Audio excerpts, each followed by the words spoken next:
আসসালামু আলাইকুম। এখন বর্ষার সিজন। আমাদের এখানে প্রচুর পরিমাণে বৃষ্টি হচ্ছে। আর এই বৃষ্টির কারণে আমরা যারা গ্রামে থাকি তাদের কাজ কয়েক গুণ বেড়ে যায়। আসলে গ্রামে না থাকলে এই জিনিসগুলো কখনোই বোঝা যায় না। রাত্রে প্রচুর পরিমাণে বৃষ্টি হওয়ার কারণে সকালে উঠে দেখি আমাদের উঠোনে গর্ত হয়ে গেছে। আর গর্তগুলো প্রায় সবগুলো হয়েছে পিলার পাশে। যেহেতু পিলার ইট দিয়ে বাঁধাই করা, তাই মাটি চলে গেলে সেখানে ইট ফেটে যাওয়ার সম্ভাবনা থাকে। আর সেই ফাটল দিয়ে যদি নিচের বালুগুলো বের হয়ে যায় তাহলে ফ্লোরে ডেবে যাওয়ার সম্ভাবনা থাকে। মূলত এই গর্তগুলো হয়েছে উলির কারণে। অলি যেখানে যেখানে বাসা বেঁধেছিল সেখানে মাটি ডেবে গিয়ে এই গর্তের সৃষ্টি হয়েছে। মূলত রাত্রে ভারী বৃষ্টি হওয়ার কারণে উপরের মাটি ভিজে গিয়ে নরম হয়ে যায় এবং উলি যেখানে গর্ত করেছিল সেখানে ভিতরে ফাঁপা থাকার কারণে সেই মাটিগুলো সেখানে ডেবে গেছে। তাই আমি মাটি এনে এনে এই গর্তগুলো ভরাট করতে থাকি আর লাঠি দিয়ে এই গর্তগুলো ভালোভাবে ভরাট করে দিচ্ছিলাম, যাতে পরবর্তীতে আবার ডেবে না যায়। যদি ভালোভাবে ভরাট না করি তাহলে আবার ডেবে যাওয়ার এগুলো সম্ভাবনা থাকে। তাই মাটি লাঠি দিয়ে ভালোভাবে কেচে কেচে ভরাট করে দিচ্ছিলাম আমি। মাটি ভরাট করা শেষ হলে আমরা আমার আম্মুর বাগানের যে গাছগুলো আছে সেগুলো দেখতে যাই। আসলে সেখানে অনেক পরিমাণে আগাছা হয়েছে, যার কারণে সেই আগাছাগুলো নিড়িয়ে দিতে থাকি। মূলত এই যে গাছগুলো দেখছেন সবই আমার আম্মুর হাতের। যেহেতু আমরা গ্রামে থাকি তাই আম্মু এখানে সব সময় সব সিজনের সবজি চাষ করে থাকে। আসলে বাড়িতে এরকম অল্প অল্প সব কিছু চাষ করলে বাহির থেকে বেশি সবজি কিনতে হয় না। নিজেরা অল্প অল্প চাষ করে নিজের ঘরের চাহিদা মেটানো যায়। এই সবজিগুলোর যত্ন সবসময় আমার আম্মুই নেয়, তবে মাঝে মাঝে আমিও দেখাশোনা করি।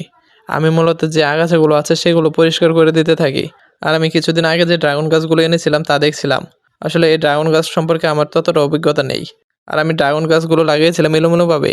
আমার লাগানো এলোমেলো হয়ে গিয়েছিল, তাই কিছু গাছ উঠে আবার লাগাচ্ছিলাম। জানি না এগুলোতে ফুল ধরবে কিনা। আর ড্রাগন গাছ কীভাবে যত্ন নিলে তাড়াতাড়ি ফল আসে বা কী কী করলে তাড়াতাড়ি ফল আসে সে সম্পর্কে আমার কোনো ধারণা নেই। আপনারা যদি জেনে থাকেন তাহলে অবশ্যই আমাকে কমেন্টে জানাবেন। আমি এর আগে কখনো ড্রাগন গাছ লাগাইনি। ড্রাগন গাছের মাটি আলগা করে দিতে দিতে দেখি কেমন জানি গাছগুলো হেলে গেছে।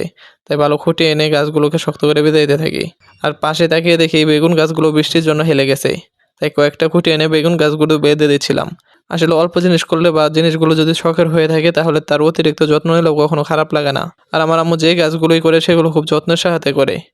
আর এগুলো যত্ন সবসময় আম্মুই নেই। তবে মাঝে মধ্যে আমিও দেখাশোনা করি। যেহেতু এখানে সব গাছই আছে অল্প অল্প করে, তাই আমরা আমাদের সবজিগুলো এখান থেকে বেশিটা নেই। তবে কিছু সবজি আছে যেগুলো বাজার থেকে কিনতে হয়। আর সব গাছ বাঁধা শেষ হলে দেখি এখানে অনেক পরিমাণে আগাছা আছে। তাই আগাছাগুলো টেনে টেনে পরিষ্কার করে দিচ্ছিলাম। আগাছা তোলা শেষ হলে আবার ড্রাগন গাছের মাটি ঝুরঝুরা করে দিতে থাকি। আমি যতটুকু জানি ড্রাগন গাছের মাটি যদি ভালোভাবে ঝুরঝুরা করে দেই তাহলে ড্রাগন গাছ ভালো রস পায় আর তাড়াতাড়ি ফল দেয়। তবে আমার জানায় অনেক সময় ভুলও থাকতে পারে। ভুলগুলো আপনারা কমেন্টে শুধরিয়ে দেবেন। তবে মাটি ঝুরঝুরা করতে করতে যেই গাছগুলো আমার বেশি এলোমেলো ছিল সেগুলো আমি ঠিক করে দিতে থাকি, যাতে মাঝখানে একটি খুঁটি দিয়েই সবগুলো গাছ বেঁধে দিতে পারি, যাতে আমার বেশি পরিমাণে জায়গাও না লাগে।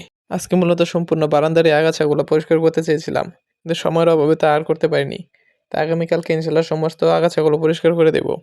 আজকের ভিডিও এ পর্যন্তই। সবাই আমার জন্য দোয়া করবেন। আল্লাহ হাফেজ।